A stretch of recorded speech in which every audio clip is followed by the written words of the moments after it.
Hello everyone and welcome to my channel. Today I'm going to be talking to you about the ZZ plant. This is my plant and I have had it a couple of years. I've had very few problems with it. In the beginning I did tend to overwater it a little bit because I wasn't sure how much water to give it. So I just cut back on the watering and it has done great. When I transplanted it over into another pot, I did use a little bit too big a pot, and so the branches kind of branched out a little bit. So I kind of learned as I was going with this plant, but it is not a hard plant to take care of. It's really super easy to take care of. It is great for a beginner plant. I mean, really great. It's probably one of the ones I would recommend most if you're just starting out and you want to get started into growing plants. This is going to be the first one probably that I would recommend to you. This plant is from Africa.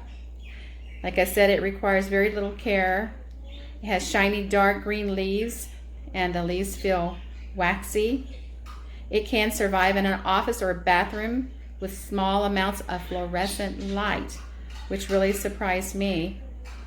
The stems can get up to 3 feet and it does grow slow. It is not a real fast growing plant. Now the brighter the light, the faster the plant is going to grow.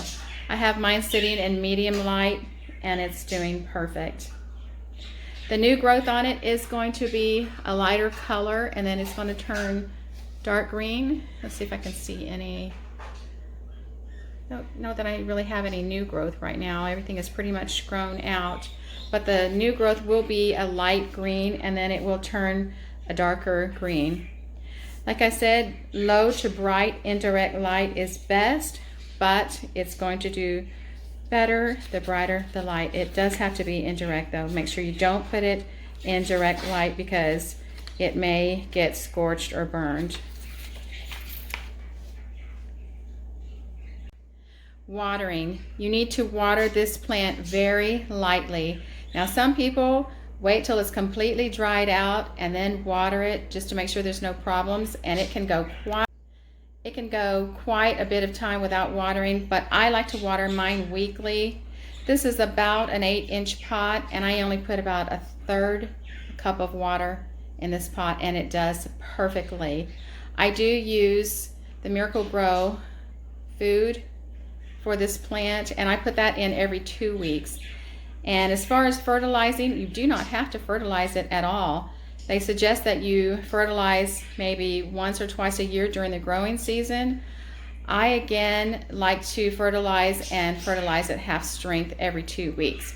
But that's just what I prefer, but you don't have to do that.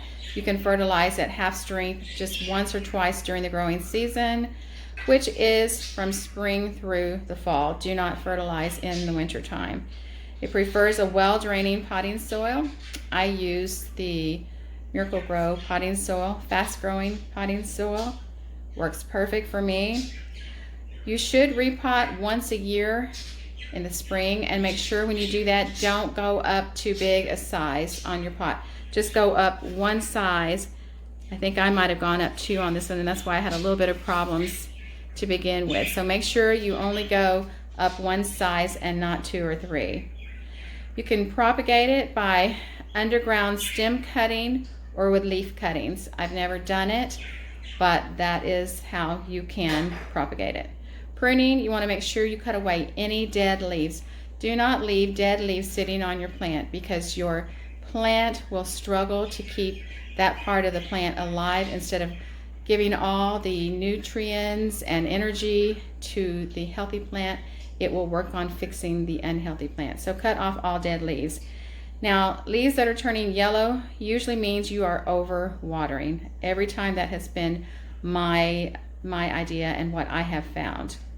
Now, if they're turning brown, it could just mean low humidity, but it can also be from over watering. Again, usually over watering is the problem with this plant, so just be careful not to over water. Pest, they usually don't have any pest problems. I have never had any pest problems with this plant whatsoever. It is toxic to pets and people, so you want to be very careful with your pets, or if you have small children, make sure they're not chewing on it or touching it and putting their mouth putting their hand in their mouth. You want to just be really careful with that. So there you go. There are all my tips on taking care of this plant. It is a very simple, easy plant to take care of. Here's what the leaves look like up close. You can see the waxy shine to them. Okay, if you have any questions about this plant, be sure and leave it below. If you're new to my channel, be sure and subscribe and hit the like button if you like today's video. Tap the bell for notifications on more videos. Thank you so much for watching, and I will see you in the next video.